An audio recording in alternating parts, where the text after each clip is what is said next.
no matter how long it takes.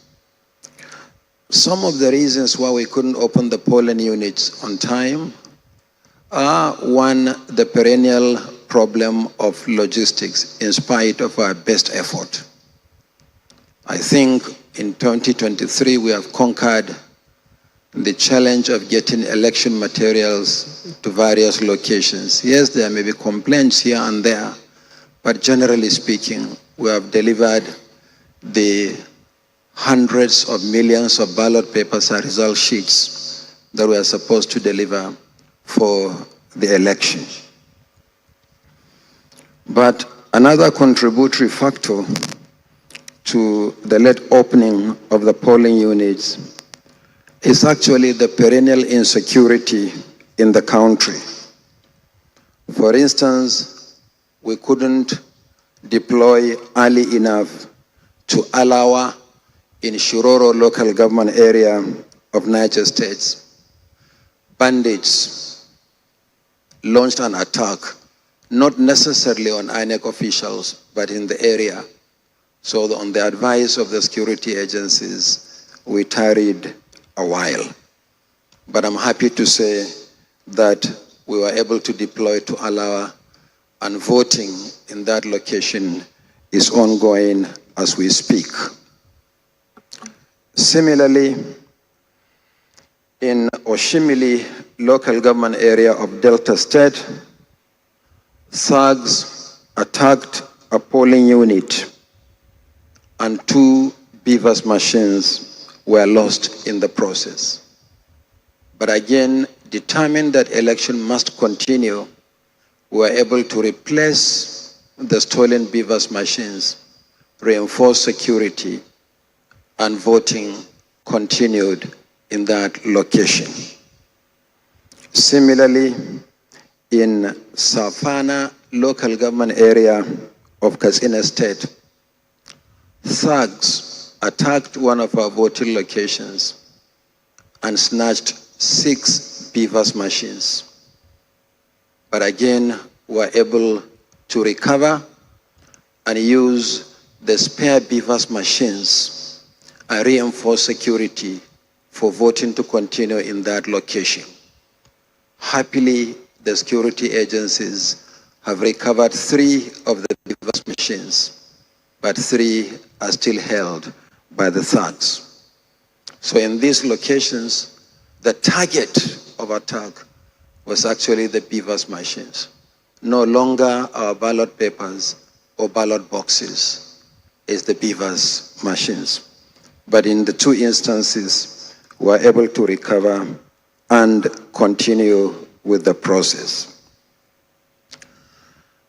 But there are also other complaints we had from some political parties about the shortage of polling agents' tags, the identity tags.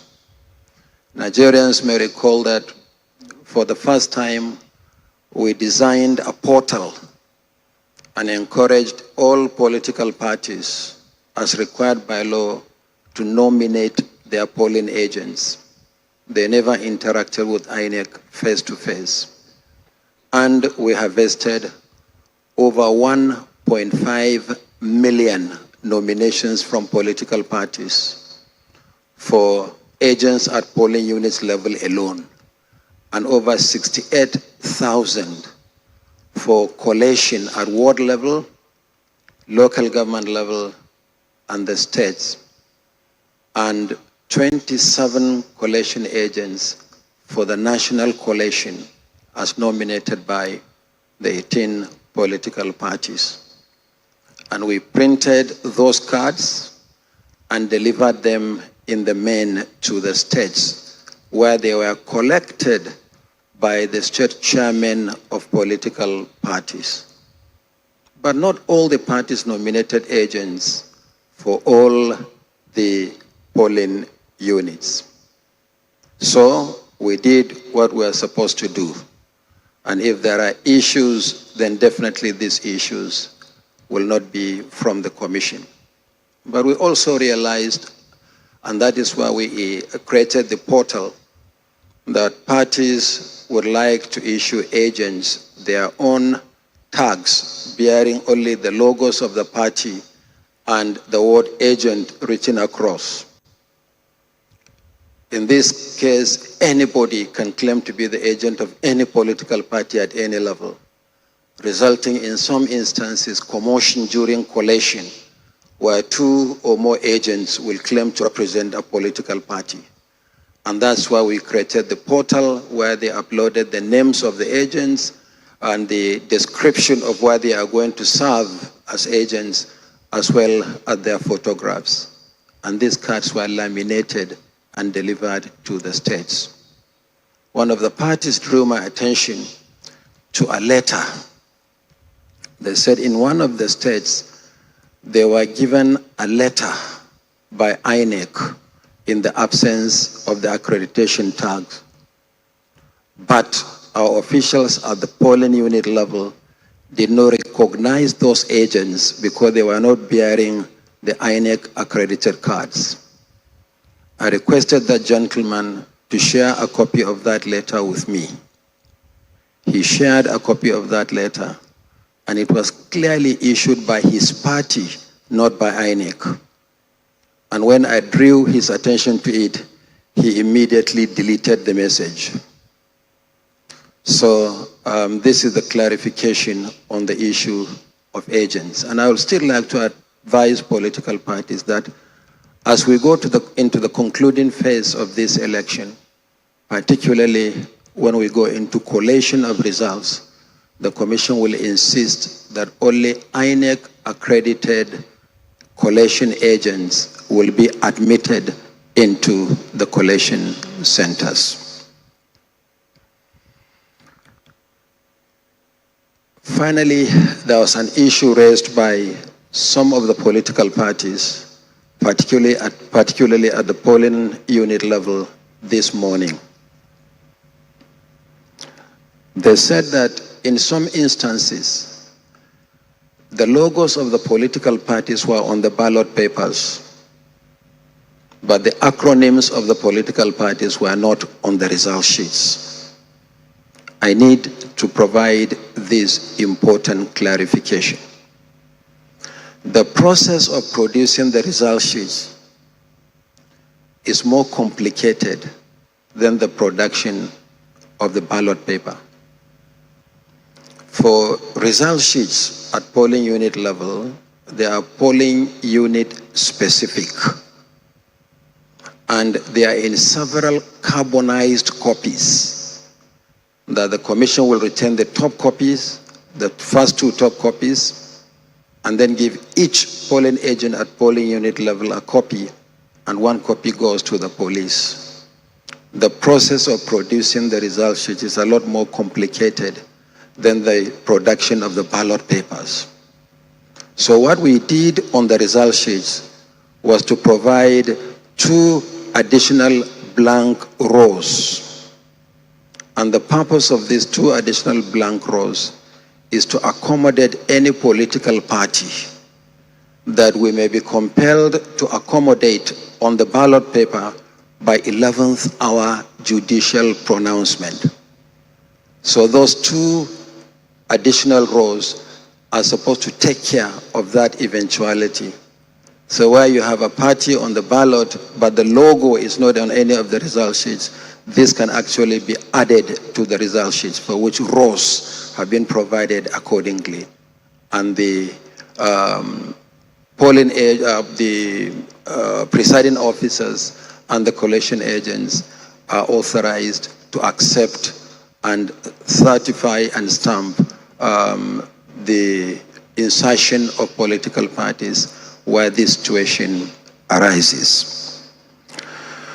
There are also unfolding situations in Abia and Imo states. In Abia, deployment is taking place late to the polling units. The Commission is aware, but we are assuring voters in Abia State that no matter how late we deploy to the polling units, if voters are on the queue before 2:30, they will vote no matter how long it takes. So we are aware of the situation in Abia State. We are also aware of the situation in Imo State. Generally speaking, but specifically in respect of 4 local government areas: Okigwe, Uguta, Osu, and Olu local government areas. In the whole of Osu, we had issues in all the 11 wards. In the case of Olu, it's 6 wards out of 11. In the case of Okigwe, is 5 wards out of 11. And in the case of Oguta, it's more widespread. I had a discussion with the Inspector General of Police this morning, as well as the military, and our officials have been escorted to all the 4 locations.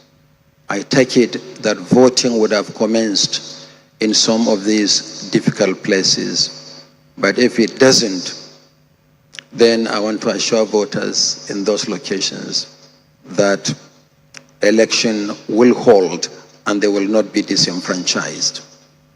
We are going to be making this briefing to Nigerians intermittent throughout the day. So we'll go and review the situation further.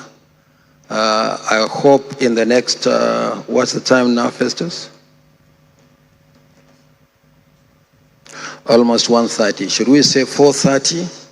4:30 will be here to provide Nigerians further updates. But this briefing is also supposed to be interactive. Yes, we may be journalists, but we are above all Nigerians. There are things you might have heard, things that we might have seen, reports that we might have read that we would wish to draw our attention to. In our situation room, we have several platforms. That is what is called the INEC Citizens Contact Center, ICCC, where Nigerians using different platforms also relate with the Commission, report situations, and we have been responding. But you will understand that we are in the middle of an election. So if there are 1 or 2 questions or observations or suggestions, I would like to listen to them and respond to the questions before we go back to the situation room. Thank you very much. Dear Nigerians, as you go to the polls, be reassured that you can count on News Central to bring you unbiased, impartial, and authentic live updates on Nigeria's 2023 general elections. News Central is committed to telling Africa's true stories, our stories, because we are Africa first.